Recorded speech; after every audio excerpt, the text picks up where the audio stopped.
Here's the deal, Dave. It's Greg. Yeah, I know. I know it's Greg, Dave. But here's the thing. Ever since I put you in charge of social media, it just really hasn't been working out. It's not my sweet spot, all right? I'm an accountant. First of all, you don't have to sign your name after everything. What are you, my dad? Well, again, And then I have 6 tweets after that just say google.com. Now, I can't even figure out, what was going through your brain when... Were you trying to Google from within Twitter? Please don't answer that. Long story short, my little brother is about to graduate from high school. He's got 10,000 followers. I don't know how he does it. No one does. But we're gonna put him in charge of this, okay? So go ahead and send me an electronic mail with the usernames and passwords. Think you can handle that, Dave? Or do you need to write it down on your little pen and paper here? I can handle that. Okay, great. And then after that, we're gonna talk about your future here at this company. Thank you.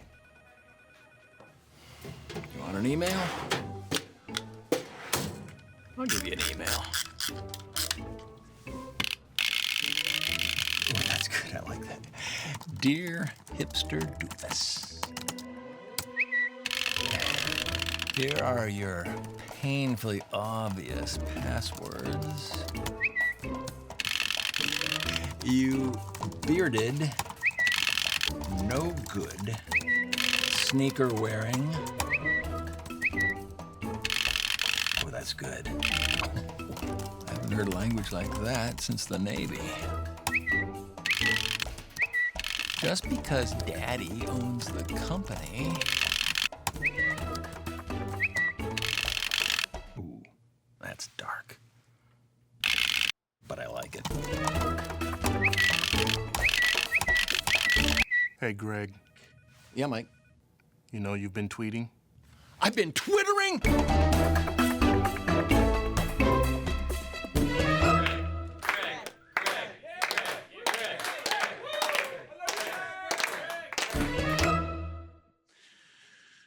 Doesn't even had to be Greg, didn't it? How about that?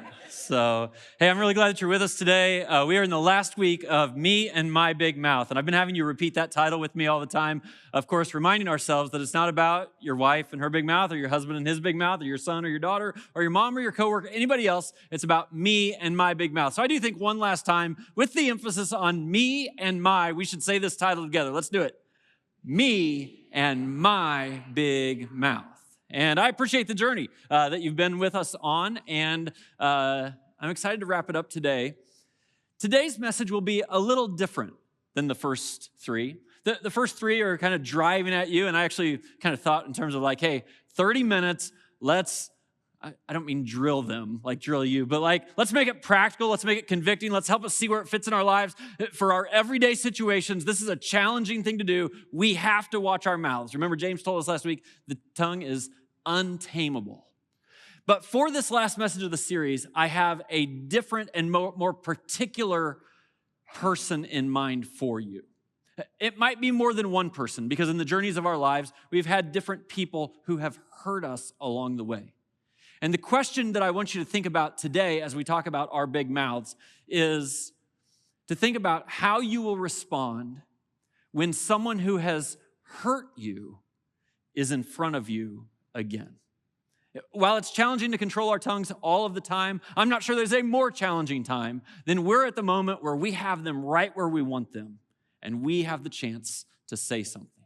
So, kind of built on this premise, there is a brand of hurt that brands us. You could think just for a few minutes in your life about the people who have hurt you, the people who have done you wrong, the people who have stolen something from you. And I don't mean probably a tangible thing. I mean an opportunity, a season of life, a marriage, something like that.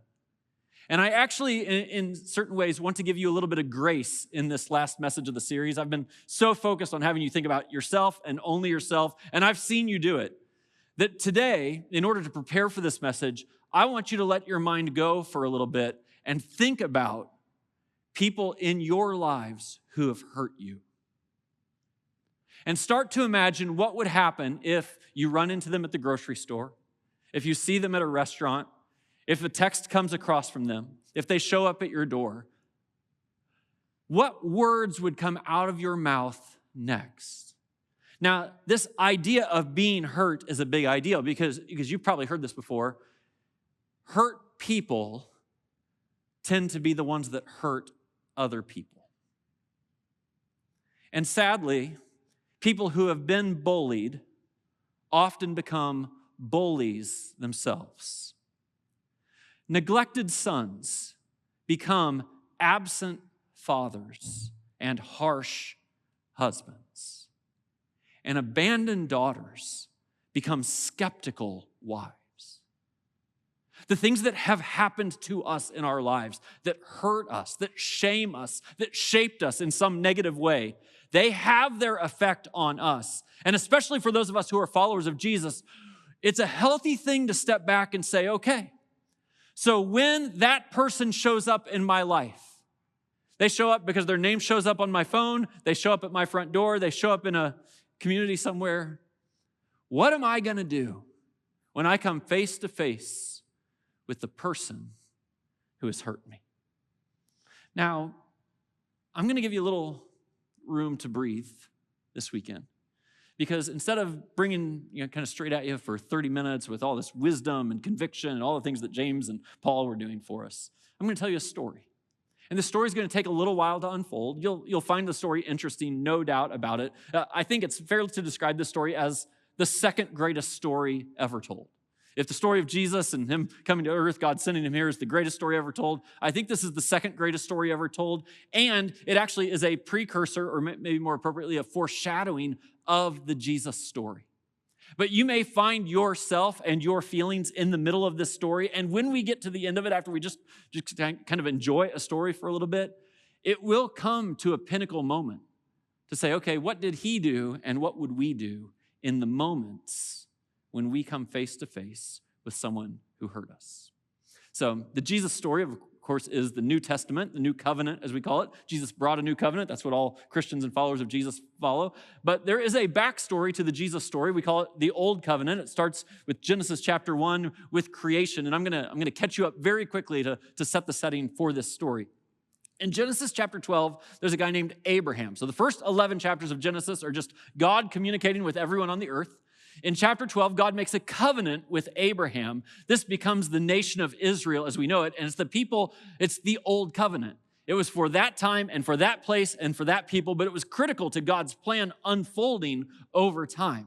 God had promised Abraham, though he was an old man, that he would have a child and then grandchildren, and from him would come a great nation. And he actually promised that he would end up with a piece of land, the land we call Israel today, and he would end up with a Savior coming out of his lineage. Abraham married Sarah, and they had a son whose name was Isaac. Now, this is actually the second son that Abraham produced, because in a little bit of doubt, when Abraham wasn't sure that God was going to come through with a child through Sarah, Abraham took things into his own hands, as we tend to do, and decided, no, I'm going to go sleep with another person, and we'll produce a child that way.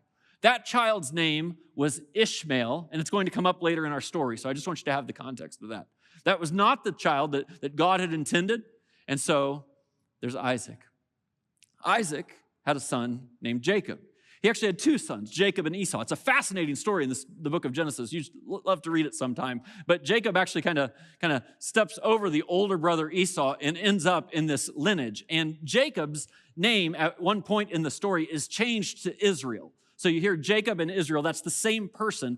He was given the name Israel after he wrestled with God, because Israel means the one who wrestles with God.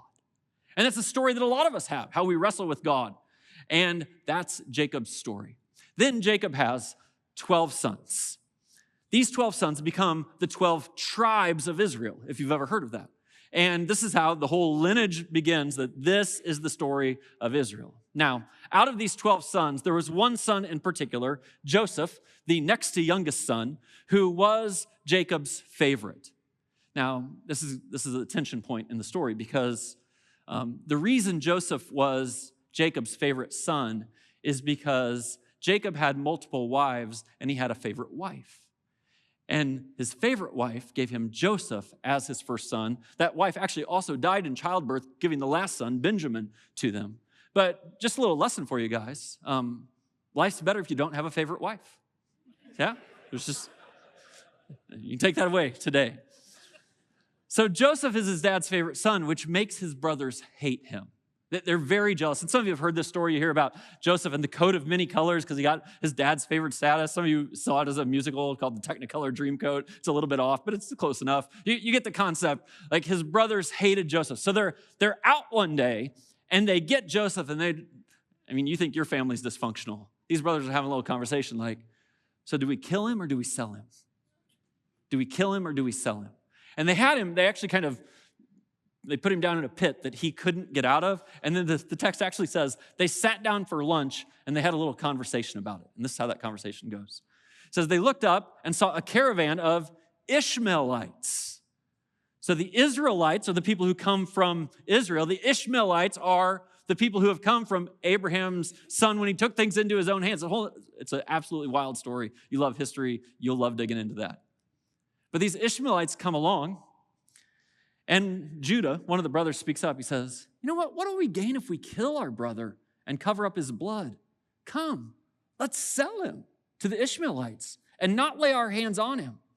After all, he is our brother. I mean, we're good people, right? And he's our brother. Let's just sell him instead of killing him. And so that's what they do. They sell him into slavery. They go home and they tell their dad that he was killed, right? So their dad now thinks that he's dead. And Joseph is taken to the country of Egypt and put on the auction block, and he's bought. He is bought by one of Pharaoh's officials. The captain of the guard bought him. Now, this is very important. This whole next section of the story that I'm going to tell you today, unfolds over a long time. This happens when Joseph is 17. The end of this story is going to be when he's 40, and there's a lot of hardship in Joseph's life. And I know one of the downsides of me telling the story quickly is that it would feel like the hardships don't last very long, but I need you to capture that they last for decades that he's living in. So he was sold in the captain of the guard. He bought him, and the Lord was with Joseph. And I don't know if I'm like you, but I just think, no, you don't get to say that. This guy was just sold into slavery for the rest of his life. And now you're just going to simply say, as the author of the scriptures, the Lord was with Joseph. I don't know if that creates a difficult juxtaposition for any of you, but it is the reminder that I need. Because too many of us believe that when life is good and circumstances are good, that means God's with us. And when life isn't good and somebody's done me wrong, it means God isn't with us. But the scriptures are reminding us that's not what this means. It's also reminding us that though you might perceive that God is absent in your circumstances, he is not absent. He is always with you. So this captain of the guard, his name was Potiphar. His wife lived in the household, and she came and seduced Joseph.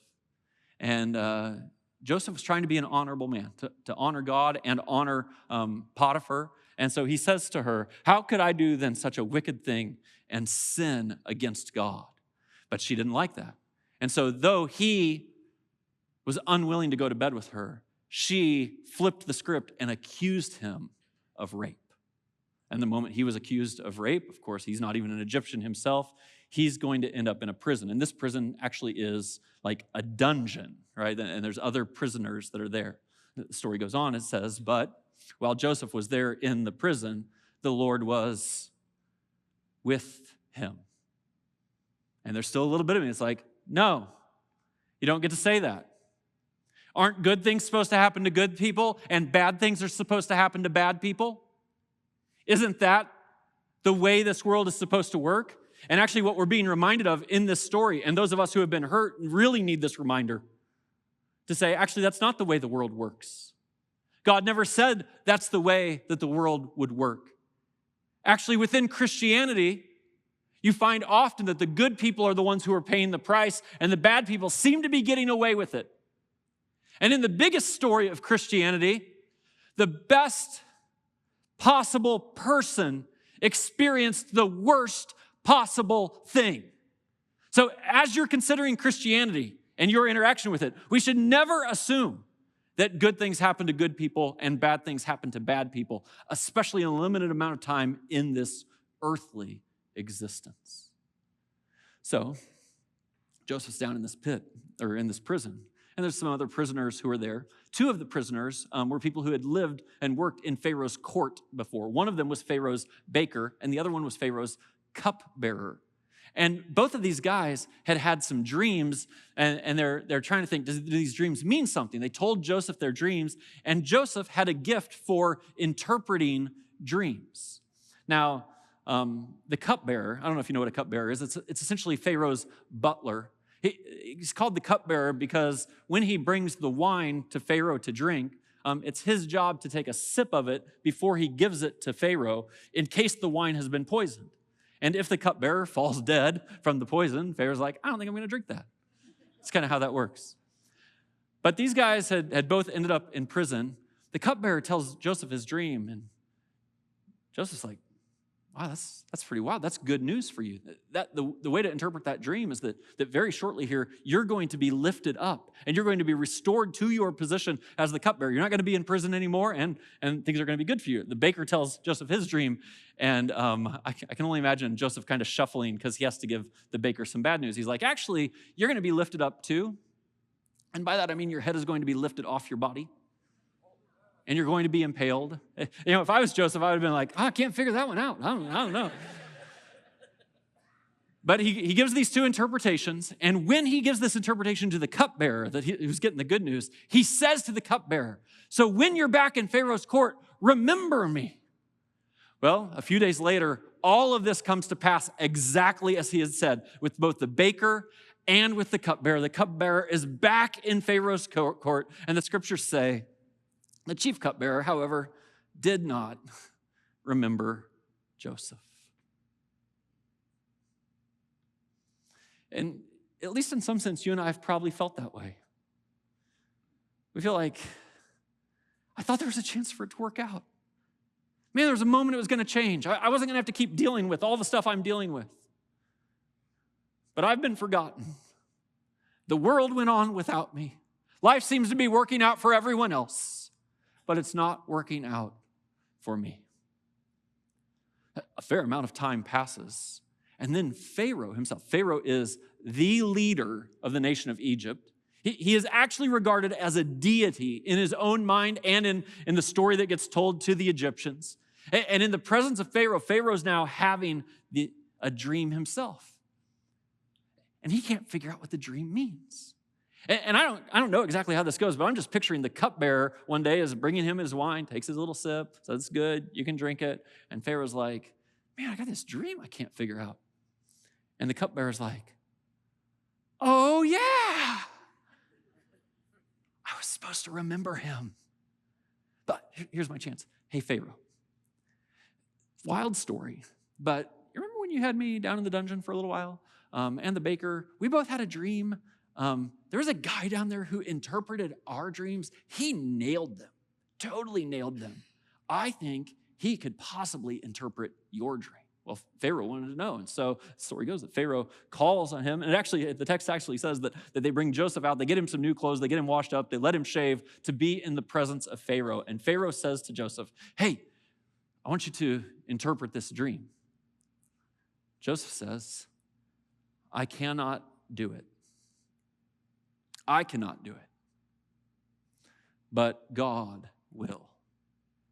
Now, that may not seem like a surprising phrase to you, but there are a couple of things going on here. Remember, Pharaoh thinks he's God. And Joseph is speaking candidly, truthfully, believing that God had been with him and understanding that he's going to show Pharaoh something that Pharaoh can't do. He's also very clear, and this is very important when we're hurt by somebody. He's very clear on what he can and should do and what is God's to do. You know, if you've been around Suncrest, you've probably heard me or others say, hey, one of the things in every tough situation you got to figure out is what's your part and what's God's part? And if it's a relationship, what's their part? Because if you don't get crystal clear on that, then what'll happen is you'll start trying to do God's part. You'll take on things that are not yourselves. You'll try to do what Abraham did that brought a son Ishmael, but that's not what God was doing. He just tried to help God along a little bit to bring about what he wanted. And if we're not clear on that, we'll expect God to do our part. When God's leading us to step into something, to handle a situation in a in a healthy way, we will sometimes step back and not take the responsibility. So Joseph is crystal clear. I can't interpret the dreams, but God can. So Pharaoh tells him the dream. Joseph sees the dream, knows what it means, and he gives Pharaoh the interpretation. Here's a very short version. He says, Pharaoh, what this is telling you is that over the next 7 years, the land of Egypt is going to just flourish. Like the crops will thrive. It will be 7 years of plenty, we call it. But after these 7 years of plenty are finished, there will then be 7 years of famine, 7 years of drought, 7 years where there's not enough to go around. And so Pharaoh, what the message is here is that while there's 7 years of plenty, you got to handle that well so you're prepared for the 7 years of drought.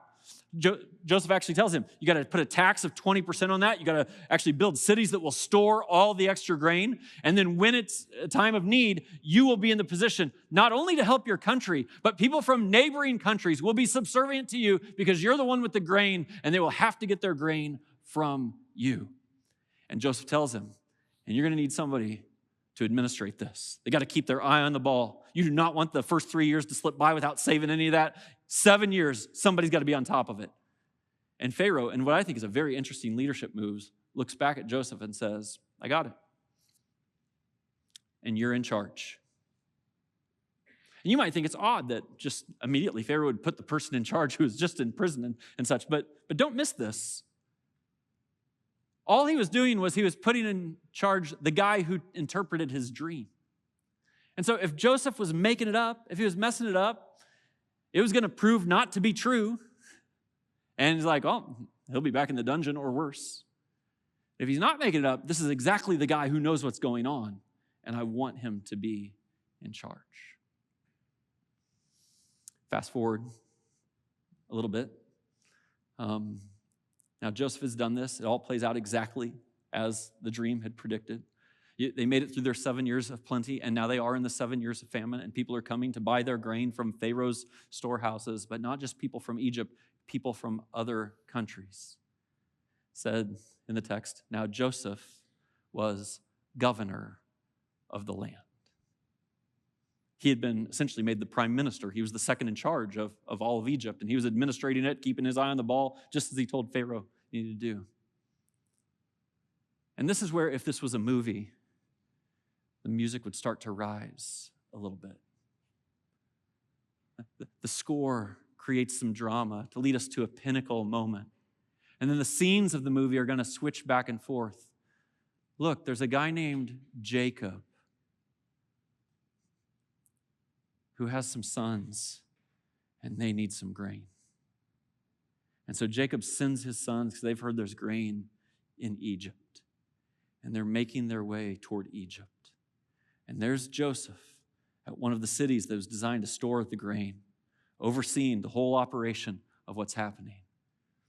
You see that the sons are starting to make their way to Egypt, and you start to understand they're about to walk in to the very place where the brother they sold into slavery is doling out the grain.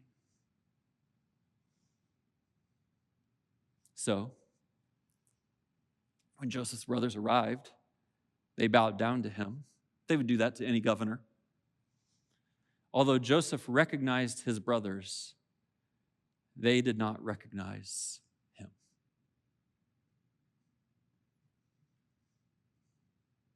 So this is the moment. They did him wrong. They sold him into slavery. They lied to his dad. They stole his teenage years. They actually stole his adult years. Because of the initial decision that they made, he ended up in prison. He ended up falsely accused. He ended up in all kinds of difficult circumstances. He had not seen his dad, who he loved, for his whole life since he was 17. And now the men who were responsible for that are right in front of him. And he's got the power that by his words, he gets to choose their destiny. So let me just ask you the question that I think this begs. What comes out of your mouth when the one who wronged you is right where you want him? What is it? When you hold their destiny in your hands, when you now control their future, when what has gone around has now come around, and you're in the power seat, have you ever thought about what would happen? It is not difficult for me to tell you what would happen in your circumstance. Because whatever you're going to do in that circumstance is completely dependent on a few things. It's first of all completely dependent on your understanding of God, how you see God. It's completely dependent on whether you have decided to entrust your life to Christ and decide that you want to shape your life to be like Christ, not like everybody else. And in the most practical of ways, it depends on whether you've decided to hold on to the bitterness of being hurt or whether you've done work over time to say, you don't owe me. Actually, I've lived a life that has forgiven you as I have been forgiven. So what comes out of your mouth when the person who wronged you is there and you have them right where you want them? It would be reasonable to extend the grudge. And no doubt some of the people in this room would. About time, right? Isn't it the old covenant that says, eye for an eye, tooth for a tooth? You did me wrong, guess what's coming to you? Actually, after all, that just makes things even, right?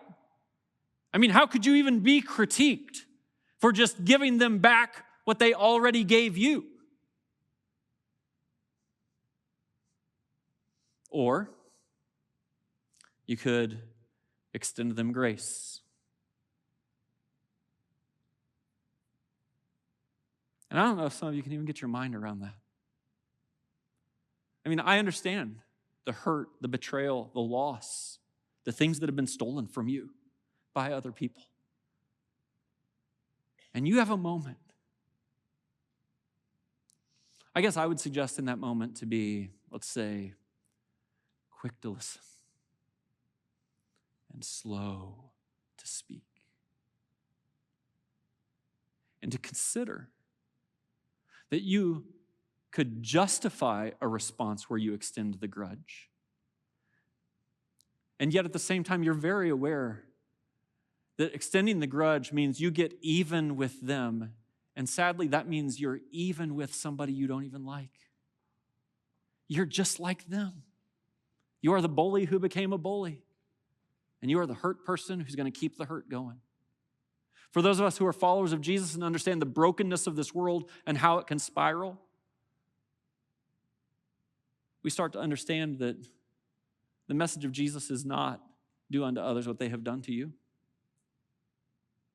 The message of Jesus is do unto others what you wish they would do to you. And there's a vision here that grace, the grace of God, is the only thing that can change the world. And it's why that this story of Joseph, what I think is the second greatest story ever told, is the foreshadowing of the Jesus story, where Jesus comes, and to none of us did he say, you get what you deserve. So, Joseph said to his brothers, can you imagine this moment? Joseph said to his brothers, I am Joseph. And then the text says, and they wedded themselves. I'm just kidding. The text doesn't actually say that. I just think it's what would have happened. Right? What if you were on that receiving end of that? It's like, oh my goodness. Here's what actually went down. He said, is my father still living? But his brothers were not able to answer him because they were terrified at his presence. And you would have been too. The person who you wronged now sits in a position of power and could destroy you, could give you back everything that you deserve. You ruined his life. You took his hopes. And Joseph did not respond that way.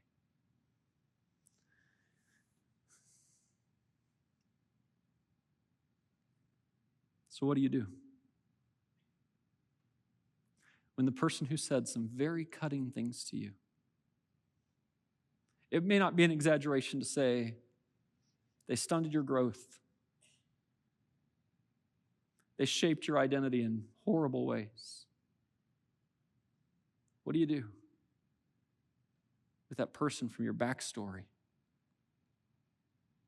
What do you do with the person who stole your first marriage? What do you do? When you come face to face with them again, or the text comes through and you have the opportunity to do them wrong. What do you do? Here's what Joseph did. He said, guys, is Dad still alive? He is? Go get Dad. Actually, go get your kids and go get your grandkids. Bring them all here. I want to meet them all. I want to hear their stories. I want to reset something. I don't want to continue the cycle of brokenness. I want to stop it in its tracks and bring about something beautiful. And I will not extend a grudge to you. I will only extend grace to you. And I'm asking you, and your big mouth, what do you do? And the only way that you and I will handle that situation in the healthiest ways for us and for everyone around us is if we have prepared ourselves in advance. You could be like the average person. You could hold the grudge.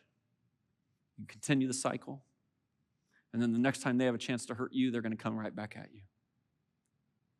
Or you could be like Joseph. Actually, you could be like Jesus, who, though he was wronged, absorbed himself what was owed and did not hand it out to the people who had wronged him.